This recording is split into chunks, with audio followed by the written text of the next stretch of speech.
யார பார்த்து? சிவபெருமான பார்த்து. உனக்கும் போக்கிடம் கிடையாது, எனக்கும் போக்கிடம் கிடையாது, இங்கதானே இருக்க போறோம், சாப்பிட்டுக்கிட்டு சொல்லுப்பா. இல்லையா, நான் சொல்லியே ஆகணும்.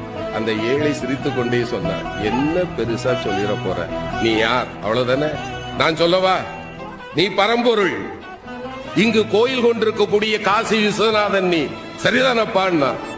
இறைவன் ஆடி போயிட்டான். ஞானிகளாலும் கண்டுகொள்ள முடியாத என்னை மகனே நீ எப்படிப்பா கண்டுகொண்டாயின்னா.